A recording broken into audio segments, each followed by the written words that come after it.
Allegan County 911, what's the address of your emergency? Hello, I'm at a church right here on Blue Star Highway. Okay, do you know which church? No, I think the address is 128, but I'm calling because I want to turn myself in for a murder that I committed 2 nights ago. A 911 dispatcher picks up the line. The man on the other end is shivering. His breath is heavy, broken. He's been hiding in the woods for 2 days, freezing, running, but now he's inside a church. It's Palm Sunday morning, and he's calling to confess to a murder. But I'm in the bathroom calling because I want to turn myself in. Okay. I do have a gun on me, but when you guys come, I will set it on the floor wherever you guys, I'm not gonna use it or nothing. I'm cooperating. 2 nights earlier, he shot his girlfriend multiple times on a highway in Grand Rapids, Michigan. He pulled her body out of the car, left her on the side of the road, drove away in her vehicle and disappeared. Now he's on his knees in a church basement, begging a dispatcher for protection, begging to be placed in solitary confinement. Can I just ask you one big favor, please? Yeah, what's that? When I turn myself in, I know they're going to kill me in jail. They're going to try to kill me. Can I be in solitary? Yeah, we'll let him know that protection? We'll let him know that you're concerned about that. And he wasn't just being paranoid. He knew the victim's family. He knew what they were capable of. He knew that once he stepped foot inside that jail, the people looking for him wouldn't need long to find him. A hit was already out. At least, that's what he believed. And that belief terrified him more than the murder charge itself. The man who gave Ruby Garcia no chance to survive was now desperate for his own survival.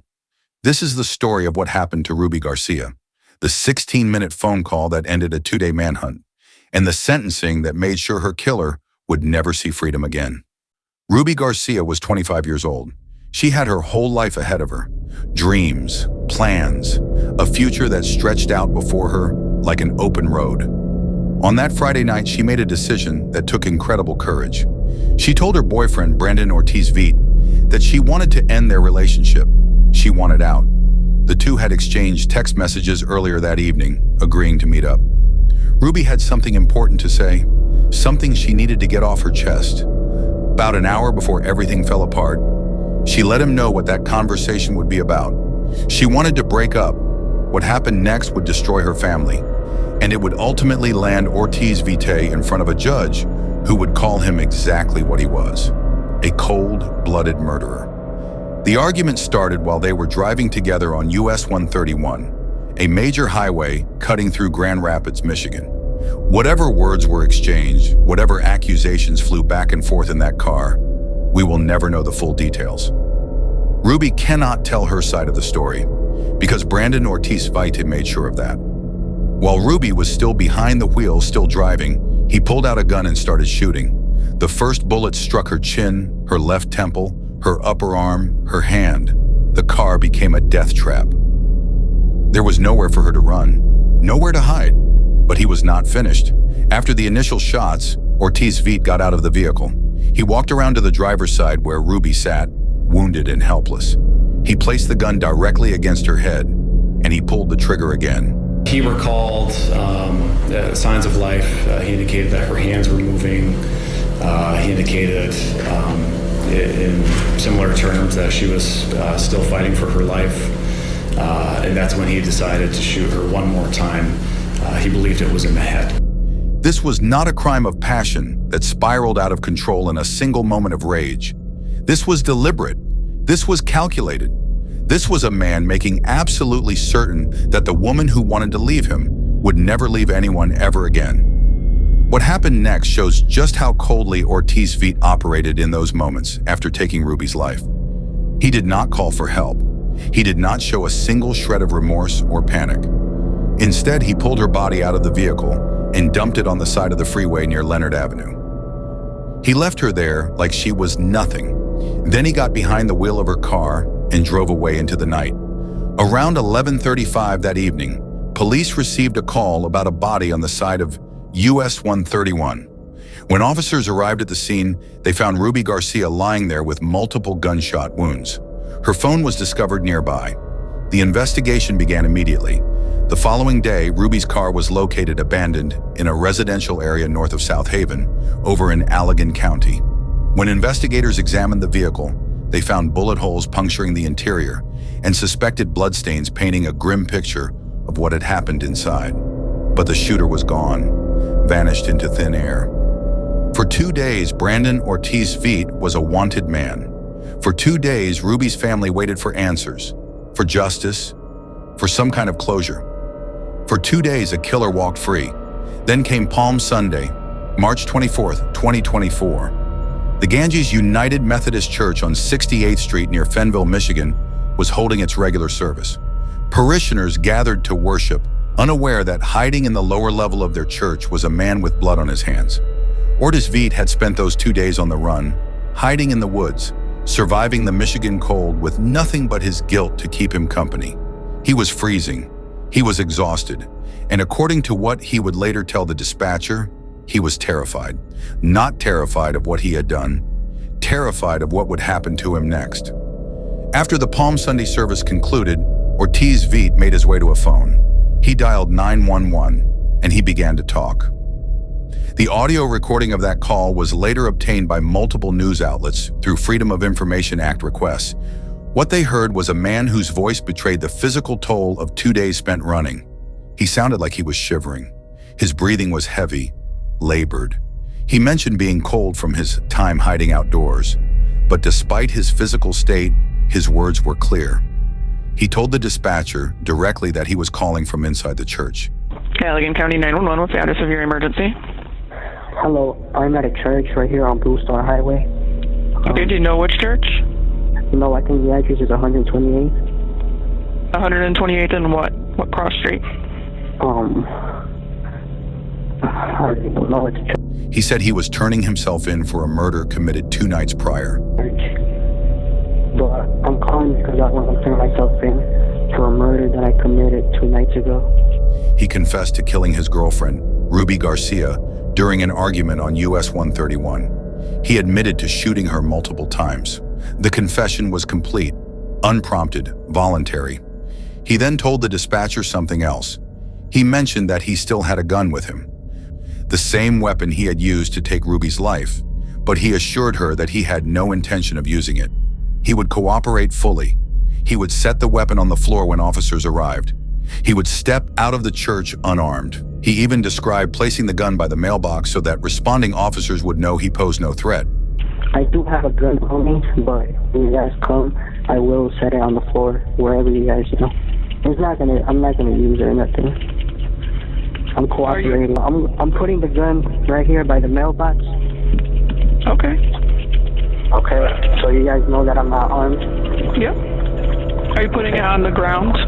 Yeah, it's on the ground. Okay. This was a man who had shown no mercy to his girlfriend just 48 hours earlier. A man who had executed her on the side of a highway and dumped her body like garbage. Now he was desperately trying to ensure his own safety. The irony was not lost on anyone who later listened to that call. As the conversation continued, Ortiz Vite made a request. He asked the dispatcher for what he called a big favor. He explained that people would try to kill him once he got to jail. He begged to be placed in solitary confinement for his own protection. The dispatcher remained calm, professional. She told him she would pass his concerns along to the officers. Can I just ask you one big favor, please? Yeah, what's that? When I turn myself in, I know they're going to kill me in jail. They're going to try to kill me. Can I be in solitary? Yeah, we'll let Is him there know that you're... protection? We'll let him know that you're concerned about that. But Ortiz Vite kept pushing. His fear was evident. He told her that they were definitely going to kill him. He said this was the very reason he was turning himself in, rather than continuing to run. He claimed that the victim's family and others wanted him dead. They are going to kill me. That's a fact. Yeah, but we'll tell him right now, okay? Please, that's all I ask. That's why I'm turning myself in. Yep. I'm not going to go to the scene. I'm going to stay here. I want to face this. Yeah, I understand that. The couple of officers that are headed that way so you can turn yourself in just wanted me to gather that information, okay? About 10 minutes into the call, his pleas became even more desperate. He begged for a guarantee of his safety. He acknowledged what he had done. He said he knew it was wrong. He expressed his willingness to serve whatever time the courts deemed appropriate, but he did not want to die inside a jail cell. He mentioned hearing that there was already a hit out on him. Whether this was true or simply paranoia fueled by guilt, we may never know. But in that moment, the man who had shown Ruby Garcia no mercy was begging for mercy himself. He asked again and again for the officers to be told that he did not want to die. The dispatcher gave him instructions. She told him to put his phone on the ground and switch to speaker mode. This would prevent officers from mistaking the device for a weapon when they arrived. Then came the moment of surrender. Ortiz Vite noted that a police car had driven past his location. He described his position to the dispatcher. He was on his knees. His hands were up in the air. He confirmed that the officers could see him. The call ended with the sounds of police giving commands and a dog barking in the background. Brandon Ortiz Vite was taken into custody without incident. The man who had evaded capture for 2 days, who had hidden in the freezing woods, who had walked into a church on Palm Sunday, was finally in handcuffs. But his day of reckoning was still months away. The wheels of justice turned slowly. For Ruby Garcia's family, the months following her murder were filled with grief, anger, and the painful wait for accountability. They had lost someone precious, a sister, a daughter, a loved one whose absence left a hole that could never be filled. Brandon Ortiz Vite was charged with second-degree murder, carjacking, carrying a concealed weapon, and felony firearm for using a weapon during the commission of a felony. Each charge carried significant weight. Together, they painted the picture of a violent crime that demanded serious consequences. The Kent County prosecutor, Christopher Becker, described the case plainly. This was a domestic violence incident, a relationship that ended in the worst possible way. Ortiz Vite was 25 at the time of the killing. By the time his case reached its conclusion, he would be 26. He was not a stranger to the justice system. He had prior misdemeanors on his record. He had spent time in jail before, at least twice. He had been on probation, but nothing in his past came close to what he had done to Ruby Garcia. Rather than face a full trial, Ortiz Vite accepted a plea deal. In September of 2024, he stood before the court and pleaded guilty to all charges: second-degree murder, carjacking, carrying a concealed weapon, felony firearm. There would be no jury deliberation, no dramatic courtroom battle, just a guilty man admitting what everyone already knew. The prosecutor's office recommended a sentencing range between 32 and 39 years behind bars.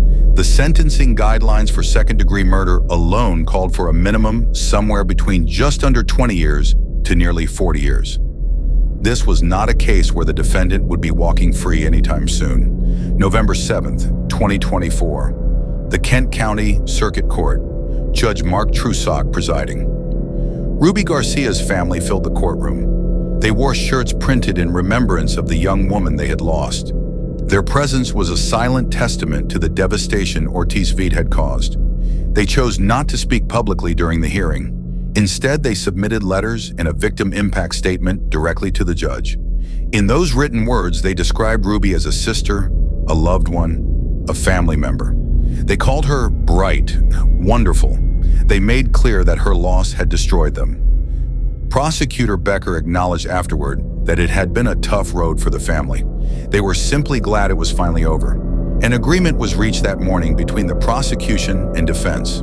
Ortiz Vite would serve 2 years on the felony firearm charge first. This was mandatory and could not run alongside any other sentence. After that, he would face between 30 and 37 years minimum on the second-degree murder conviction. But before the judge handed down the final numbers, there was one more piece of business. Ortiz Vite was given the opportunity to speak, to say whatever he wanted before learning his fate. What followed was a statement that would draw both attention and controversy. Ortiz Vite began by acknowledging that he felt overwhelmed. He said he would only say what was necessary. Then he launched into an apology unlike any the courtroom expected. He apologized to his Latino community, his Hispanic community, his Mexican community. He described himself as a proud Mexican national. He said his actions had brought great shame and dishonor to his people. To begin with, I want to apologize to my community, my Latino, Hispanic, Mexican community. I am a proud Mexican national whose actions have brought great shame and dishonor to our people.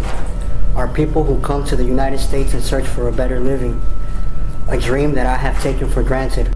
He wanted to make clear, he said, that what he did on the night of March 22nd did not define who his people are. He apologized with what he called the utmost respect to all immigrants from all walks of life. Finally, he addressed the Garcia family. He recognized that his words held little value to them, if any value at all. He said he found this understandable. He stood before the court, he claimed, full of guilt and shame for unjustly taking what he described as the most valuable gift granted to all of us. He spoke about the moments leading up to his surrender, the time spent inside that church. He said he was not trying to make himself look like a saint. Instead, he described it as evidence to himself that he was still human, that God never abandons you, even during your darkest hour. He said he could have easily ended his own life, but he chose instead to accept responsibility for what he had done, because, he stated, he is a man. He concluded with a single word in Spanish, gracias. The courtroom fell silent, and then Judge Mark Trusock began to speak. If Ortiz Vite expected any sympathy from the bench, he was about to be severely disappointed. The judge addressed him directly, and his words carried the weight of absolute condemnation. Judge Trusock described the crime in unflinching detail. He spoke about Ruby Garcia, a young lady who had everything in front of her. He made clear there was no justification for what happened. No excuse. He recounted how Ortiz Vite shot her multiple times during their argument on US 131, how the shooting started while she was still inside the car, how he then removed her from the vehicle, how he placed the gun against her head and pulled the trigger one final time.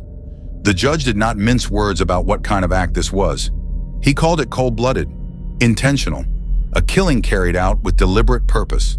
Then came the words that would define the sentencing. Judge Trusock looked at Ortiz Vite and told him exactly what he was. Young lady was shot several times, and then you put the gun right to her head and pulled the trigger. There is just no reason for this, no justification, no excuse whatsoever. You, sir, are a cold-blooded murderer. This is an intentional crime. He called Ortiz Vite a very violent individual. He stated plainly that this defendant needed to be removed from society. And then Judge Trusock delivered perhaps his most pointed statement. He told Ortiz Vite that he hoped every single night for the rest of his life, the defendant would think about the damage he had done to the Garcia family, about what he had done to that young lady. The sentence was handed down. 39 years minimum, up to 100 years maximum. Served through the Michigan Department of Corrections, the breakdown left no room for hope of an early release. 2 years on the felony firearm charge, to be served first. 37 years minimum on the second-degree murder charge, served consecutively after the firearm sentence. 20 years minimum on the carjacking charge. 3 years minimum on the concealed weapon charge. The carjacking and concealed weapon sentences would run concurrently, meaning at the same time as the murder sentence. But the math was clear. Ortiz Vite would be an old man before he ever saw freedom again, if he ever saw it at all. He received credit for 228 days already served. Additional fines totaled over $1,400 between state costs, crime victim assessment, and court costs. He was handed paperwork explaining his right to appeal, and with that, it was over. If this story stays with you, like this video, leave a comment and subscribe. Let's keep the name of victims like Ruby alive.